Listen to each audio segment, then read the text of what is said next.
Are you ready? కీర్తనల గ్రంథం 56వ కీర్తన 3వ వాక్యం. నాకు భయము సంభవించు దినమున నిన్ను ఆశ్రయించుచున్నాను. మన ప్రసంగం అంశం, యేసయ్య మీరు మాకు ఆశ్రయము గనుక నేను భయపడను. కీర్తనల గ్రంథం 56వ కీర్తన 3వ వాక్యం. నాకు భయము సంభవించు దినమున నేను నిన్ను ఆశ్రయించుచున్నాను. Book of Psalms 56th chapter 3rd words. When I am afraid, I put trust in you. నాకు భయము సంభవించు దినమున నిన్ను నేను ఆశ్రయించి ఉన్నాను. దేవాది దేవుడు దావీదుని అభిషేకించాడు. కొలత లేని ఆత్మతో అభిషేకించాడు. దేవుడు దావీదుని కృప చేత అభిషేకించాడు. ఆ రోజు నుండి, ఆనాటి నుండి ఎవరు చూపెట్టలేని సాహస కార్యాలు చేశాడు. ధైర్యంతో నిలబడి కార్యాలు చేయగలిగాడు. ధైర్యవంతుడుగా నిలబడ్డాడు. ఎవరన్నా చూస్తే అసలు భయమే, అసలు భయపడతాడా ఈయన అన్నట్టుంది. అటువంటి వ్యక్తి, దేవుని ఆత్మ చేత నింపబడిన వాడు, ధైర్యం పొందుకున్నవాడు సింహాన్ని చీల్చిపడేశాడు. ఎలుకబంటిని ఎత్తి నేలకేసుకొట్టి చంపాడు. గొల్యాతును తల తెగవేసేశాడు. అటువంటి దావీదు ధైర్యవంతుడు. ఒక సందర్భములో భయపడాల్సి వచ్చింది. ఏలియా అసలు భయం ఉందా ఏలియాకి అన్నట్టు అంత గొప్పగా నిలబడ్డాడు ఏలియా. ఏలియా ఎటువంటి ప్రవక్త తెలుసా?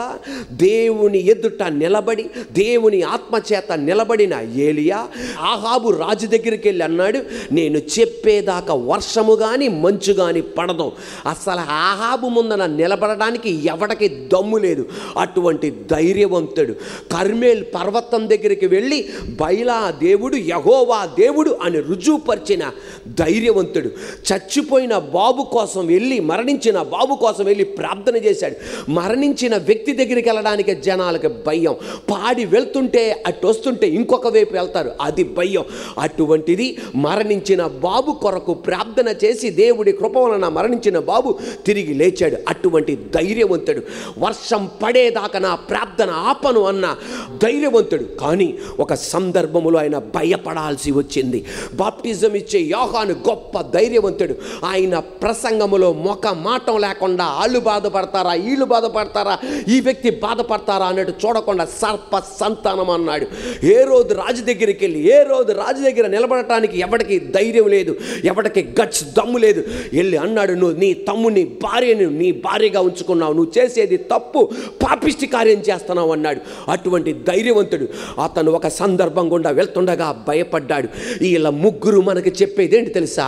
కొన్ని విషయాల్లో మనం ధైర్యవంతులం, కొన్ని విషయాల్లో మనం బలహీనులం. ఆ ధైర్యం మనకు కలుగుతుంది. అటువంటప్పుడు దావీదు చెప్పేది, నాకు భయము సంభవించు దినమున నేను దేవుని ఆశ్రయించుచున్నాను. ఏలియా చెప్పేది, నాకు భయము సంభవించిన దినమున నేను దేవుని ఆశ్రయించుచున్నాను అని ఏలియా చెప్పలేకపోయాడు. బాప్టిజం ఇచ్చే యోహాను చెప్పలేకపోయాడు. కానీ దావీదు అంటున్నాడు, నాకు భయము సంభవించిన దినమున నేను ఆయన ఆశ్రయించుచున్నాను.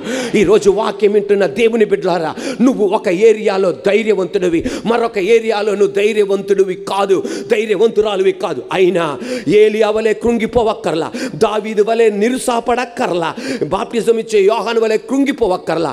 నాకు భయము సంభవించు దినమున నేను నిన్ను ఆశ్రయించుచున్నాను. నాకు తెలుసు నువ్వు నన్ను తప్పిస్తావని, నాకు తెలుసు నువ్వు నన్ను కాపాడతావని, నాకు తెలుసు నన్ను నిలబెడతావని, నాకు తెలుసు నన్ను ఆదరిస్తావని, నాకు తెలుసు నష్టమైపోయినది వడ్డీతో సహా నాకు ఇస్తావని నాకు తెలుసు. అనుకోండి, మనం విజయవాడ నుండి హైదరాబాద్కి వెళ్తున్నాం. నేషనల్ హైవే లేదు, బైపాస్ రోడ్ లేదు, తారు రోడ్లు లేవు, మట్టి రోడ్లు లేవు, అసలు దారే లేదు. విజయవాడ నుండి హైదరాబాద్ వరకు మొత్తం అడవి అనుకోండి. మీరు వెళ్ళాలి, మనం ఇప్పుడు వెళ్ళాలి. మనకి భయం కలుగుతుందా లేదా? భయం కలుగుతుంది.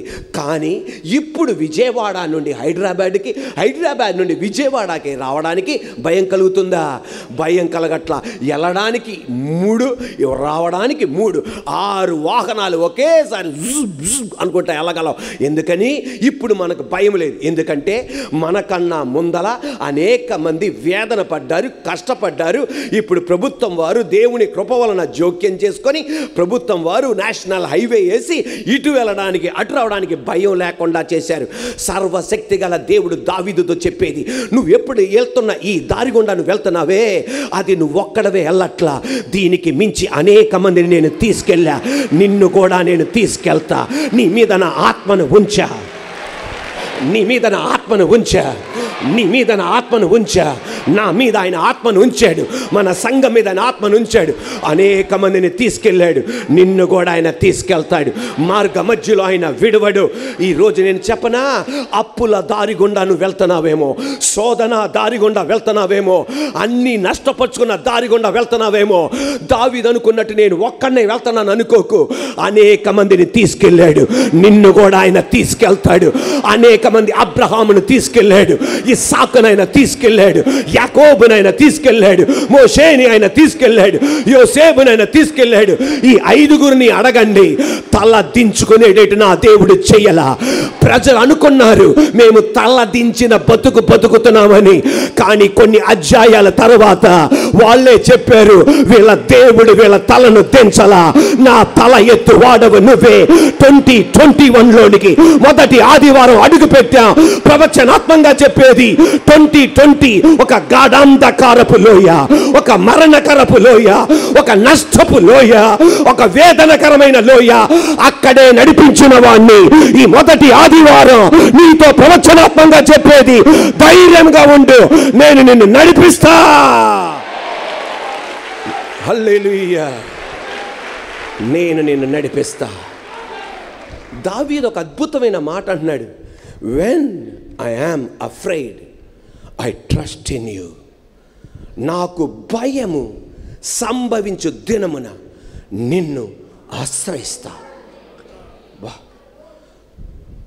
నోటితో ఏమంటాడంటే, దేవా నాకు భయం కలుగుతుందయ్యా. మరొకసారి ఏమంటాడంటే, నువ్వే నాకు ఆశ్రయం అయ్యా. ఒకే నోరు 2 పలుకుతుంది. మనలాంటి నోరే ఆయనది కూడా. కడుపు నిండా బిర్యానీ దొరికితే మా యేసు ప్రభు అంత గొప్ప దేవుడా లేడు. అదే కనుక పచ్చడన్నం దొరికితే ఏ దేవుడు అయ్యా, ఒకే నోరు. క్రిస్మస్ రోజున తల మెరిసిపోయే డ్రెస్ ఇస్తే అమ్మో మా దేవుడు బాబో. అదే కనుక మామూలు ఆదివారం మామూలు డ్రెస్ ధరించుకోతే ఏం దేవుడండి బాబు. ఒకే నోరుతో ఏమన్నాడు తెలుసా, నాకు భయం కలుగుతుంది దేవా. అదే నోటితో ఏమన్నాడు తెలుసా, నువ్వు నాకు ఆశ్రయమయ్యా. అదే నోరుతో ఏమన్నాడు తెలుసా, ఒక్కరోజు నేను సౌలు చేతిలో మరణిస్తా. అదే నోటితో ఏమన్నాడు తెలుసా, నేను చావను, నేను సజీవుడనై ఉండి ఆయన కార్యాలు వర్ణిస్తానన్నాడు. ఆ నోటితో ఏమన్నాడు తెలుసా, నాకెవరున్నారయ్యా ఈ లోకంలో. కానీ తర్వాత ఏమన్నాడు తెలుసా, అదే నోటితో, ఆకాశము కింద నువ్వు నాకుండగా నాకింక ఈ భయమేంటయ్యా అన్నాడు. ఆ నోటితో ఏమన్నాడు తెలుసా, అంత చీకట్లో గాఢాంధకారపులో ఉన్నానయ్యా అన్నాడు. అదే నోటితో ఏమన్నాడు తెలుసా, నువ్వు నాకు వెలుగువయ్యా అన్నాడు. ఒకసారి ఏమన్నాడు తెలుసా, ఆ నోటితో నాకు ఆధారం లేదయ్యా. తర్వాత ఏమన్నాడు తెలుసా, నువ్వు నా కొండవే, నా బండవే, నా అండవే నువ్వేనయ్యా అన్నాడు. ఒక్కసారి ఏమన్నాడు తెలుసా, నాకు దిక్కులేరయ్యా. కానీ ఇంకోసారి ఏమన్నాడు తెలుసా, నువ్వే నా దిక్కయ్యా.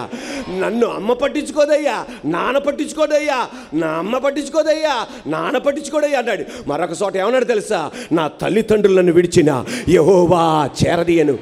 ఎందుకు బైబిల్లో ఇది రాసింది, మనలాంటి వాళ్ళే వాళ్ళు కూడా, నీలాంటి వాళ్ళే వాళ్ళు కూడా, నాలాంటి వాళ్ళే వాళ్ళు కూడా.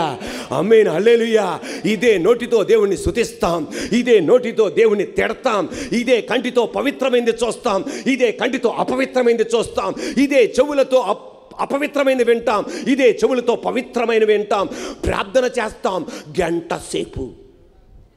50 నిమిషాలు ఎక్కడెక్కడికో ఉంటుంది, 10 నిమిషాలే ప్రార్థన చేస్తాం.